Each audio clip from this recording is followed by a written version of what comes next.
ఖమ్మం జిల్లా రూరల్ మండలం కనుగిరి ప్రాంతానికి చెందిన 22 ఏళ్ల యువకుడు సంజయ్ అనుమానాస్పదంగా మృతి చెందడం ఈ జిల్లా ప్రజానీకాన్ని పెద్ద ఎత్తున ఆందోళనకు గురిచేస్తుంది. ప్రధానంగా కరుణగిరి వాసుల్లో ఒక ఆందోళన, టెన్షన్ మాత్రం కనిపిస్తుంది.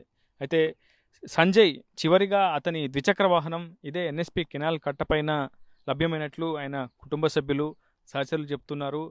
సరిగ్గా 13వ తేదీ ఉదయం 2 గంటల ప్రాంతంలో ఇదే ప్రాంతానికి సంజయ్ ఇచ్చినటువంటి వాయిస్ రికార్డ్ ఆధారంగా ఇక్కడికి వచ్చారు.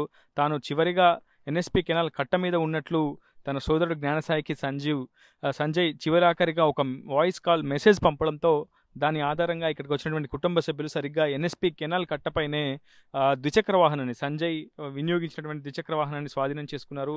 సంజయ్ ఆ తర్వాత ఇదే కెనాల్లో అతని మృతదేహం లభ్యమైంది. సరిగ్గా ఇక్కడి నుంచే కొట్టుకెళ్ళి సరిగ్గా కొన్ని కిలోమీటర్ల దూరంలో ఉన్నటువంటి తనికెళ్ళ ఎన్ఎస్పి కెనాల్ వద్ద సంజీవ్ మృతదేహం నిన్న సాయంత్రం లభ్యమైంది.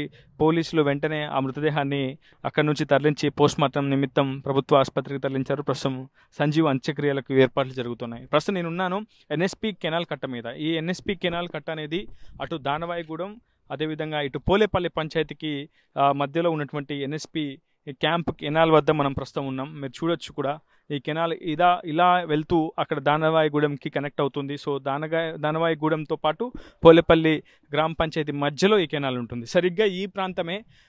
ఈ ప్రాంతం అంటేనే కరుణగిరి వాసులు కావచ్చు, ఈ మార్గంపై రాకపోకలు సాగించే ప్రయాణికులు కావచ్చు, చాలా పెద్ద ఎత్తున భయాందోళన వ్యక్తం చేస్తున్నారు. మునిపెన్నడూ చూని విధంగా ఖమ్మంకి అత్యంత సమీపంలో ఉండేటువంటి ఈ ప్రాంతం అంటే ఎందుకు ప్రజానికం అంత భయాందోళనకు చెందుతున్నారని ప్రస్తుతం ఆర్టీవీ బృందం ఈ కెనాల్ వద్దకు వచ్చింది. సరిగ్గా ఈ కెనాల్లోనే సంజీవ్ మృతదేహం కొట్టుకు వెళ్ళి తనికెళ్ల వద్ద మనకి పోలీసులకు లభ్యమైంది. అసలు ఈ కెనాల్ వద్ద ఏం జరుగుతుంది, ఈ కెనాల్ కట్టపైన ఎటువంటి అసాంఘిక కార్యకలాపాలు జరుగుతాయో తెలుసుకునేందుకు ప్రస్తుతం ఆర్టీవీ కెనాల్ కట్టపైకి వచ్చింది. ప్రస్తుతం పోలేపల్లి దానవాయిగూడెం మార్గంలోని ఎన్ఎస్పి కెనాల్ వద్ద ఉన్నాం. సో ఈ కెనాల్ కూడా మనం చూస్తున్నాం, మీకు చూపించే ప్రయత్నం చేస్తాను. సరిగ్గా ఇదే కెనాల్లో సంజీవ్ మృతదేహం ఇలా కొట్టుకొని ఇక్కడ నుంచి నేరుగా తనికెళ్ళ వరకు కూడా కొట్టుకెళ్ళింది, అక్కడ లభ్యమైంది. ప్రస్తుతం నేను కెనాల్ కట్టపై ఉన్నాను. కెనాల్ కట్టపైన ఏం జరుగుతుందో మీకు చూపించే ప్రయత్నం చేస్తాను. ఇక్కడ మొత్తం మందు సీసాలు ఉన్నాయి, మనం చూడొచ్చు. మీకు చూపించే ప్రయత్నం చేస్తున్నాను. కండోమ్స్ ఉన్నాయి. సో ఇక్కడ చాలా అసాంఘిక కార్యకలాపాలకు ఇది ఆనవాళంగా మారిందనేది మనకు చాలా స్పష్టంగా అర్థమవుతుంది. ఈ మార్గం గుండా సరిగ్గా మధ్యాహ్నం 3 తర్వాత వెళ్ళాలంటే ప్రయాణికులు బెంబేలెత్తిపోతున్నటువంటి పరిస్థితులు కనిపిస్తున్నాయి.